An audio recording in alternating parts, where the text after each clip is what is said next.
주님만을 더 사랑하기를 소망합니다. 어제보다 오늘 주님을 조금 더 사랑했으면 좋겠습니다. 오늘보다 내일 주님을 조금 더 사랑했으면 좋겠습니다.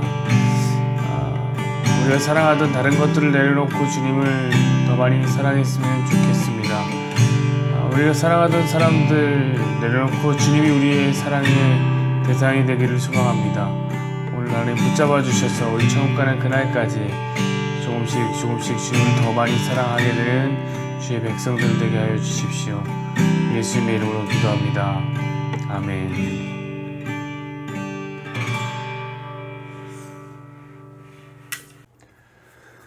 오늘은 요한복음 21장 15절에서 17절의 말씀 제가 읽어드리겠습니다. 그들이 조반 먹은 후에 예수께서 시몬 베드로에게 이르시되 요한의 아들 시몬아 네가 이 사람들보다 나를 더 사랑하느냐 하시니 이르되 주님 그러하나이다.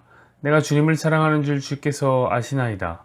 이르시되 내 양을 먹이라 하시고 또 두 번째 이르시되 요한의 아들 시몬아 네가 나를 사랑하느냐 하시니 이르되 주님 그러하나이다.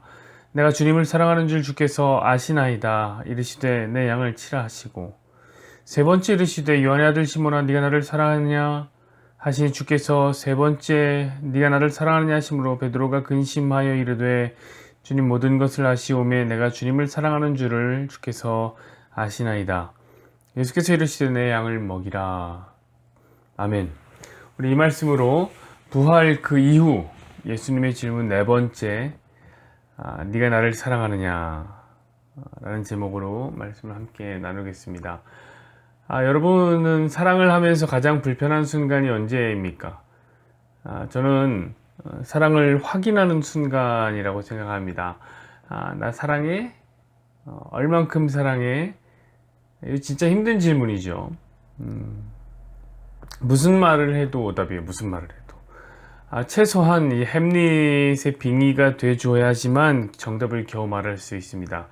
이 햄릿은 이렇게 사랑을 고백했습니다. 별이 불덩이임을 의심하고 태양이 돈다는 것을 의심하고 진실이 거짓이 아닐까 의심해도 내 사랑을 의심하지 말아줘. 오 사랑하는 오필리어 나는 이런 시구절을 넘는데 소질이 없소. 내 신음소리 표현할 재간이 없소. 하지만 그대를 사랑하오.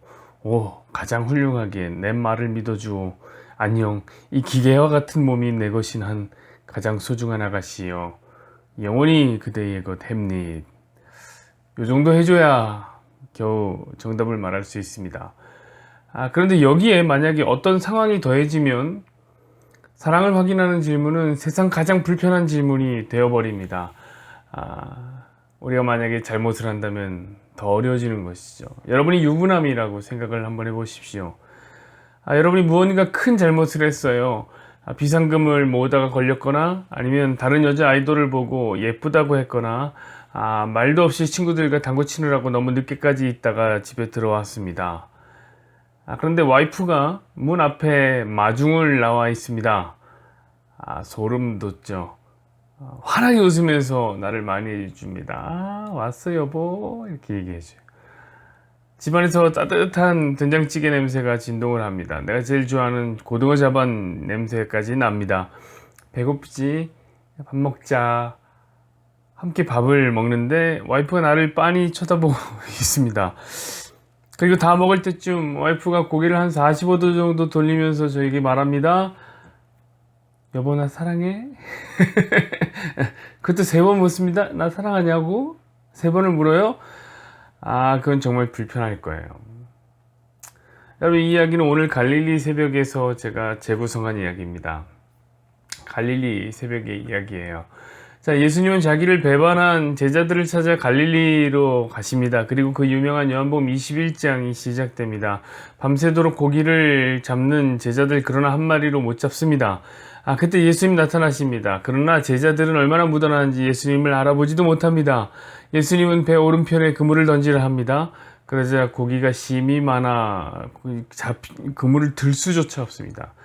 이 사건을 전에 경험한 적이 있었던 베드로는 그제서야 예수님임을 눈치챕니다. 그리고 갈릴리 바다에 퐁당 뛰어듭니다.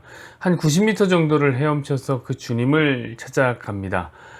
부활하신 주님을 만난 베드로, 몸에서 물이 뚝뚝 떨어지기만 할 뿐 무슨 말을 해야 할지를 모릅니다.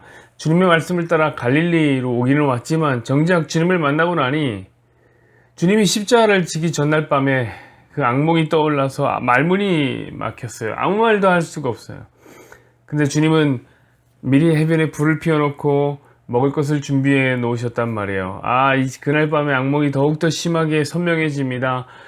그러면 추위를 이기지 못해서 베드로는 추위를 잘 못 이겼나 봐요. 군사들이 피워놓은 숯불 앞에서 예수님을 3번이나 부인했습니다. 그 밤이 더욱더 선명하게 생각나요. 부끄럽습니다. 할 말이 더욱 없습니다. 그때 주님이 말씀하십니다. 밥 먹자. 진짜 불편하죠. 소름 돋습니다. 예수님은 생선도 발라주시고 떡을 떼주시며 베드로와 제자들의 식사를 지극정성으로 도우십니다. 그런데 거기까지는 함정이었어요. 그건 함정이었어요. 주님은 그때 세상 가장 불편한 질문을 던지십니다. 요한의 아들 시몬아, 네가 나를 사랑하느냐? 사랑을 확인하는 거예요. 그것도 3번이나 걸쳐서 이야기합니다. 여러분, 이게 얼마나 불편한 질문입니까? 여러분, 이 질문에 베드로는 도대체 무엇이라고 대답할 수 있을까요? 어떤 답도 답이 될 수 없어요. 사실 입이 있어도 할 말이 없다는 말은 이럴 때 쓰는 거예요. 할 말이 없어요. 근데 사랑하는 여러분, 이 세상 가장 불편한 질문이 바로 예수님의 마지막 질문이었다는 사실을 잊지 마십시오. 자, 우리는 요즘 계속해서 예수님께서 부활하신 후에 어떤 일을 하셨는지에 대해서 이 새벽에 추적하고 있습니다. 특별히 예수님이 하신 질문들을 엮어서 그분의 발자취를 따라가고 있습니다. 제가 질문을 모아보니까 한 4가지 구성 정도가 되더라고요. 첫 번째는 뭐였냐면 부활하신 무덤 앞에서, 바로 무덤 부 앞에서 마리아를 만나시고 하신 질문입니다. 평안하뇨? 이것은 평안하지 못하는 마리아를 통찰하시면서 내가 살아났는데 너 왜 평안하지 못하냐? 라는 아주 간단한 책망이 담겨있는 질문입니다. 그러면서도 내가 너를 네가 평안하기를 원한다 라는 주님의 위로의 메시지이기도 합니다. 두 번째, 부활하신 예수님은 그 이야기를 듣자마자 엠마오로 도망가는 2 제자에게 찾아가서 하신 질문을 있습니다. 그게 뭐냐면 길에서 주고받는 이야기가 무엇이냐? 라는 질문이었어요. 여러분, 이는 예수님을 믿고서도 믿는다고 말을 하면서도 잘못된 길을 가고 있는 제자들을 일깨우시는 말씀이요, 질문이요, 다시 예수님께로 돌아오게 하는 질문이었습니다. 3번째는 무엇이었냐면 부활하신 후에 한 8해가 지나고 난 후 도마에게 하신 질문입니다. 너는 나를 본고로 믿느냐? 이는 보이는 것을 믿음의 근거로 삼는 이 도마를 책망하시고 보이지 않는 말씀을 믿음의 근거로 삼기 원하시는 주님의 뜻이 담겨있는 질문이었습니다. 그리고 이어지는 오늘 본문에는 마지막 4번째 질문이 쏟아집니다. 그것은 무엇이냐면 네가 나를 사랑하느냐? 거듭거듭해서 네가 나를 사랑하느냐? 너 나 사랑하니? 여러분, 이것은 그저 사랑을 확인하고 싶은 주님의 질문입니다. 사랑하는 여러분, 저는 예수님이 참 좋습니다. 물론 그 이유야 너무너무 많지요. 하지만 특별히 하나를 고르라면 저는 예수님이 사랑을 아시는 하나님이라서 참 좋습니다. 엄격한 율법의 잣대를 들이대며 오도가도 못하게 막아놓고 독수리 같은 눈동자로 지켜보고 있는 알라 같은 신이 아니라서 참 좋습니다. 이런 신은 좋아하기에는 너무 법적이죠. 저는 예수님이 이 세상과 멀찌감치 떨어져서 가연 중생들에게 세상을 버리고 오라 라고 말하는 부처 같은 신이 아니라서 참 좋습니다. 왜냐면 이런 신은 좋아라 하기에는 너무 관망적이에요. 나한테 너무 관심이 없어 보인단 말이에요. 그래서 저는 우리 예수님이 사랑을 아는 분이라서 참 좋습니다. 그분은 사랑을 구걸할 줄 아는 하나님입니다. 이런 하나님이 어디에 있습니까? 부활이라는 엄청난 일을 행했지만 주님은 결코 거기에 만족하시는 분이 아닙니다. 결국에는 사랑을 확인해야 마음이 편안해지는 하나님이라 좋습니다. 제가 아는 예수님은 너무나 로맨틱한 하나님입니다. 사실 여러분, 주님이 가장 원하시는 건 사랑인 것입니다. 우리가 오늘 부른 예수님만을 더욱 사랑이란 찬양곡은 강명식이라는 찬양사님이 쓰신 곡이죠. 강명식 찬양사님은 제가 알기론 멘트가 가장 긴 이 찬양 인도자 중에 한 사람입니다. 매우 유명합니다. 그런 분이 제가 기억하기론 그가 한 찬양 멘트 중에서 가장 긴 멘트를 한 곡이 무엇이냐, 바로 이 예수님만을 더욱 사랑이라는 곡인 것 같습니다.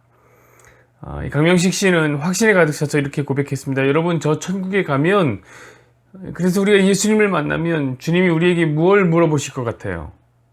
돈 많이 벌었냐? 전도 많이 했느냐? 헌금 많이 했냐? 봉사 많이 했냐? 이런 거 물어보실 것 같아요? 아니에요. 주님은 분명히 저와 여러분에게 이렇게 물어보실 거예요. 네가 나를 사랑하느냐? 여러분, 저도 동의합니다.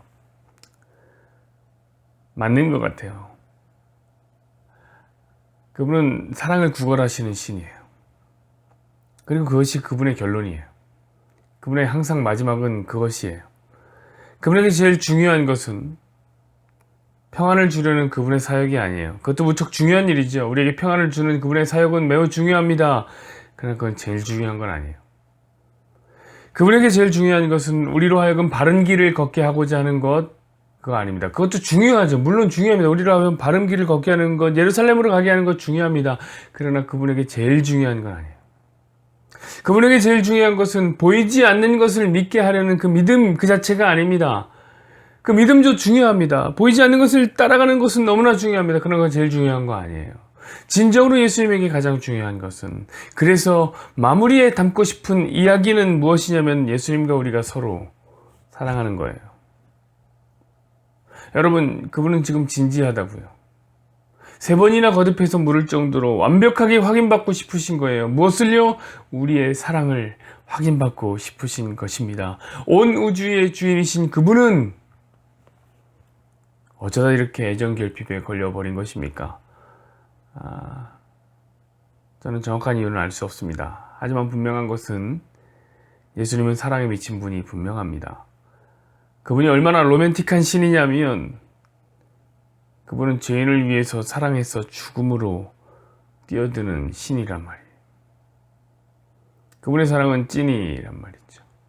우리를 향한 그분의 사랑은 찐 사랑이에요. 그분의 사랑은 햄릿보다 간절하며, 그분의 사랑은 션보다 자상하고, 그분의 사랑은 최수종보다 뜨겁습니다. 여러분, 그래서 주님의 이 질문은 우리에게 정말 불편한 질문이 되어버린 것 같습니다. 네가 나를 사랑하느냐? 왜요? 이 질문 앞에, 그분의 사랑 앞에 세워놔 보니까 내 사랑이 너무 초라해져서 너무 불편해요. 그러니 우리가 어찌 쉽게 대답할 수가 있겠습니까? 저는 오늘날 성도들의 가장 큰 문제가 바로 여기에 있다고 생각합니다. 이와 같이 예수님의 절절한 사랑의 고백을 너무 쉽게 받아쳐 버리는 거예요. 너무나 가볍게 그저 툭, 저도요, 저도 사랑해요 라고 표현하는데요. 글쎄, 잘 모르겠습니다. 예수님만을 더욱 사랑. 우리 이렇게 찬양합니다만 우리 찬양은 너무 가벼워요. 그분의 진지한 고백 앞에서 한없이 깃털처럼 가벼워집니다. 사랑하는 여러분, 혹시 신앙생활을 하며 사랑을 확인하시는 그분의 이 질문이 여러분을 짓누르고 있다는 것을 느껴본 적이 있습니까? 그분의 질문이 너무 무거워서 짓눌리는 거예요. 아니, 사랑을 확인하는 애인이나 와이프의 질문은 불편하고 무거운데 어째 주님의 질문은 그렇게 가볍습니까? 저도요. 이렇게 어떻게 이럴 수 있습니까? 저는 그분의 사랑 고백에 압도될 때가 정말 많습니다. 그래서 그분의 사랑 고백 앞에서 내 가난한 사랑이 너무 형편이 없어서 할 수 있는 고백이 없는, 베드로의 고백밖에는 할 수가 없는 거예요. 주님, 내가 주님을 사랑하는지 감히 말씀드릴 수 없지만 주님은 아시리라 생각합니다. 저는 저와 여러분이 이 질문의 무게를 알고 진심으로 주님을 사랑한다고 고백하는 그런 성도들이 되기를 소망합니다.